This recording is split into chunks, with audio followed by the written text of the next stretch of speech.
Bienvenue à la vidéo d'introduction à la plastifieuse Ultima 65. Je vais vous donner un bref aperçu de l'Ultima 65, comment changer un rouleau, quelques éléments de sécurité et écoutez jusqu'à la fin pour des conseils de pro.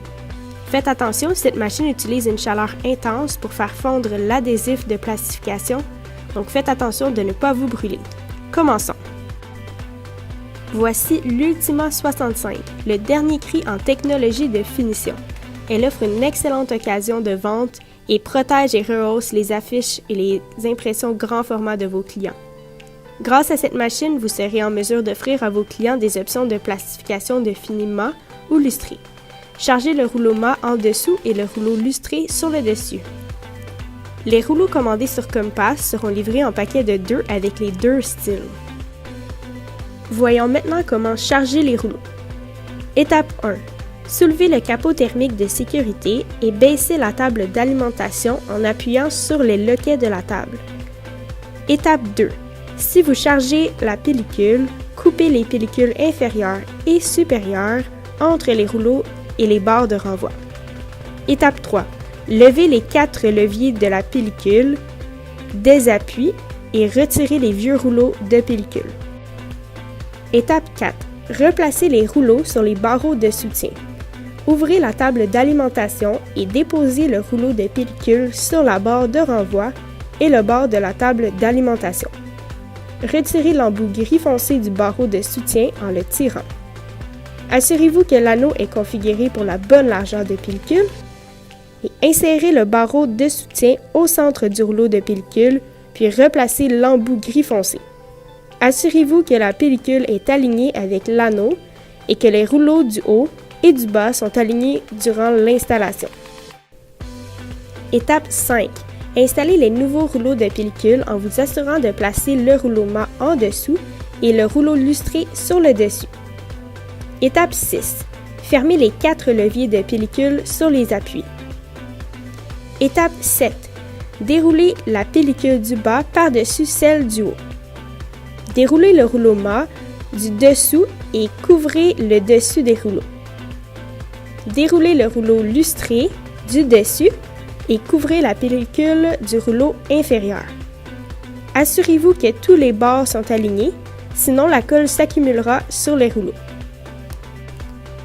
Étape 8. Fermez la table d'alimentation et le capot thermique.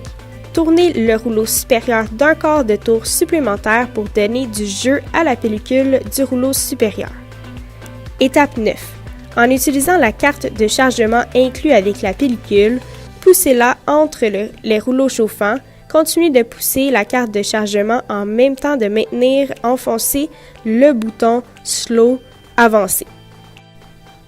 Étape 10. Maintenez le bouton Slow arrière et observez la carte de chargement passer à travers la machine pour ensuite la voir sortir derrière le plastifieur. Assurez-vous que la carte de chargement ne s'enroule pas autour des rouleaux. Étape 11. Après avoir chargé le film, appuyez sur le bouton de remise à zéro pour réinitialiser le compteur métrique afin de savoir quand vous devrez changer la pellicule à nouveau. Maintenant que les rouleaux sont chargés, vous êtes prête à plastifier. Quand la machine est en marche et que le voyant vert « Ready » prêt est allumé, assurez-vous que le voyant Autospeed est allumé, sinon appuyez sur le bouton de contrôle de vitesse.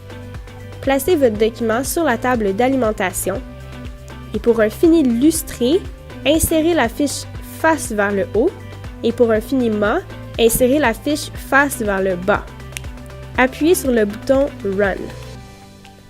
Glissez les documents entre les rouleaux chauffants. Vérifiez que le document sort de la machine. Et une fois le document complètement sorti, appuyez sur le bouton Stop. Coupez le document derrière la machine. C'est tout. Utilisez le coupe-papier rotatif pour couper tout excédent de pellicule sur les bords, tout en vous assurant de laisser un léger surplus pour bien sceller l'impression afin de créer un fini étanche. Voyons maintenant quelques éléments de sécurité.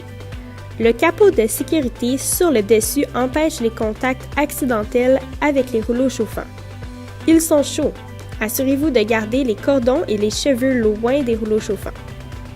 Si quelque chose se coince entre les rouleaux, appuyez sur le bouton Stop situé à l'avant ou à l'arrière de la machine et utilisez le bouton Slow, reculons, pour retirer lentement l'obstruction. Si les choses sont vraiment bloquées, coupez les pellicules supérieures et inférieures près des barres de renvoi. Faites reculer la pellicule déformée jusqu'à ce qu'elle sorte de la machine, puis chargez de nouveau la pellicule. Voyons maintenant des conseils de pro. Ne laissez pas les rouleaux chauffants s'envelopper de pellicule, c'est très coûteux à réparer. Ne coupez pas près des rouleaux chauffants, car des rouleaux endommagés ne plastifient pas efficacement et coûtent très cher à remplacer. Ne laissez rien d'autre que des affiches passées dans la machine, comme des agrafes ou des trombones, car cela peut abîmer les rouleaux, ce qui peut également être très coûteux. Des ridules peuvent apparaître si vous tentez de repositionner un document une fois que les rouleaux l'ont saisi. N'arrêtez pas la plastifieuse avant qu'un document soit entièrement sorti à l'arrière de la machine. Même une pause temporaire causera l'apparition d'une marque, une ligne de chaleur, sur le document plastifié. Plastifier des documents de taille similaire de façon continue et toujours au même endroit peut causer de l'usure. Donc, essayez de charger les documents à divers endroits pour prolonger la durée de vie des rouleaux chauffants. Et c'est tout! Pour l'entretien et les billets d'approvisionnement, utilisez Compass. Et pour escalader un cas, écrivez à l'adresse gbcsupport@staples.ca. Bonne plastification!